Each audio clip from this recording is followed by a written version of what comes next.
If you have bad credit in 2022 and you're leading into 2023 bad credit as well, you need to watch this video. Hey everybody, my name is Carrington and I'm the CEO and founder of JMS Consulting Firm, and I pretty much help business owners and consumers learn how to master credit. Instead of having it master them, I created this business because I saw a group of real estate investors just starting to get into business credit, and I knew for a fact I already went through a lot of BS, know the truth, and I know what works and what don't work in business credit. So I want to create this business in order to help others and not go through the same mistakes that I have made in my journey. So, and I'm here right now.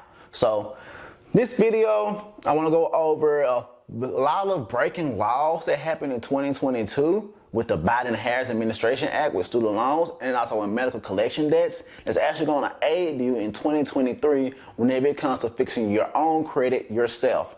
Alright, so the first thing I want to go over is medical collection debts. And there's an article that I always reference myself that I'm about to go look at on my phone that's going to go over a few of the major things that you need to take into account whenever it comes to medical collections. And I'm going to a few things that you should do if you got medical collection debts right now in order to get those deleted from your credit reports. And I'll also go cover student loans as well.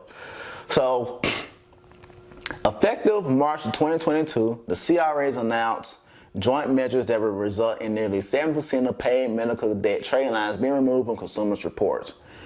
CRA is the Consumer Reporting Agencies, so the real definition of a bureau is a CFPB. That's the only real bureau that exists in the United States of America. Experian, Equifax, and TransUnion, even though we call them credit bureaus, they're not a bureau. There's only one, that's the CFPB, and reiterate that. The CRAs, there's three major CRAs, Experian, Equifax, and TransUnion, and then you also have a fourth one, which is called Innovis. There's actually a total of over 300 consumer reporting agencies in the United States of America that's collecting information about you, and you don't really know about them unless you dive into it. So I'm gonna teach you all that on this YouTube channel, so subscribe if you haven't already.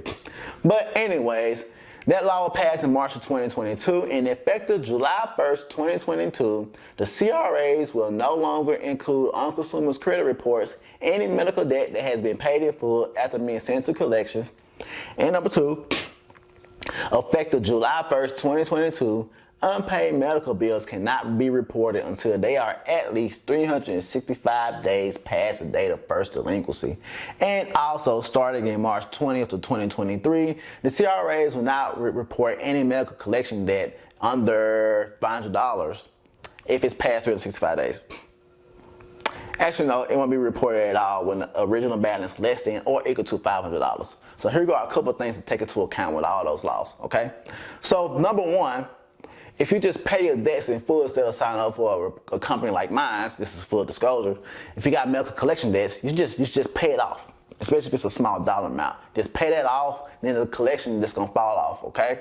Also, starting from the date of first delinquency, up until 365 days, if you're trying to save up enough money just to pay off the debt you have up to 1 year as of the date of first delinquency, this is the first date that the medical debt actually went delinquent, you have up until 1 year before it reports on your credit reports, okay? And be mindful of March of 2023, whenever the law of any medical collection debt that's under $500 won't be reported at all.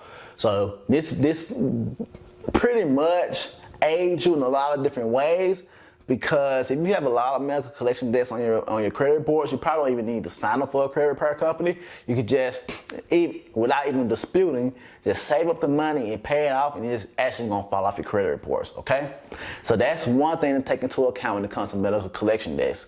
Now, the biggest thing is student loans. With the Biden-Harris Act, they passed a law. As I'm recording this video, this is October 2022. Back in, I think it was September, July-ish, but the application just opened up for student loan debt forgiveness. So if you're able to get forgiven up to $20,000 worth of total student loans, debts, if you made less than $125,000, if you're single, if you file joint marriage, I believe it's $200. Don't quote me on that. You go do your own research on that. Anything I say, research it again. Don't listen to some random guy on YouTube, which is me. Or and also if you got a federal Pell Grant. If you got a Pell Grant while you was in college, then you actually get an extra $10,000. So that's how you can total up $20,000 of total student loan debt forgiveness. What this means is you're pretty much able to get a lot of the debt discharged. A lot of people, whenever they sign up for credit repair programs, they don't really care about getting debt discharged, but you most likely should in certain situations. There are ways you can get debt discharged and deleted from your credit reports, but just be mindful just because you get something deleted from your credit report, that don't mean that the debt is going to get discharged, okay? So, with the Student Loan Forgiveness Act that's been passed, and right now it's being held up in Supreme Court as of recording this video, so there's a lot of, what's the right word I'm looking for? There's a lot of, I don't want to say confusion. I can't think of the right word right now. Somebody in the comment section can actually tell me which word I'm trying to think of. It just slipped my mind right now. But that law is being stalled. But if it passes, everybody's going to be able to get the loan debt forgiven. On your credit reports, if you got something, a student loan that's in collections or defaults, or a lot of missed payments on it, then discharging this debt whenever it goes through, the loans will actually fall out of collections or default, and it's actually going to get paid, and it should fall off your credit reports. If it don't fall off your credit reports, what you can do is rehab the student loans. Now there's probably need to do a little bit more research on that, because the student loan rehabilitation actually works before the student loan debt is forgiven, if you got late payments, or the student loans in collections or default. If you make a certain amount of payments over a certain period of time, it's actually going to catch up the loans to a current status, and it's going to get it out of the forbearance, well, not forbearance, get it out of the default status, and it's actually going to stop hurting your credit reports. Now, if it's discharged and forgiven, then it should technically just fall off your credit reports completely. If it don't, then you should just call your student loan servicer or file a ton of CFPB complaints in order to get that remedy taken off your credit reports. So those are the two things that you can do on your own without signing up for professional help in order to get student loans deleted from your credit reports and dealing with the medical collection debts. That way you're leading to 2023 with good credit, or fix your credit in 2023. Now, whenever it comes to anything else that's on your credit reports, then you just need to pretty much file a lot of disputes, and I'll be making a lot more videos about how to deal with late payments, collections, and if you're a business owner, do you even need to sign up for credit repair? Do you need to go for business credit? Do you need business funding? What is the difference between all that? I know it's pretty confusing, but that's why I'm here right now. So if you like this video, like, subscribe, and please comment down below what topic I should make next. If I left out anything, please let me know.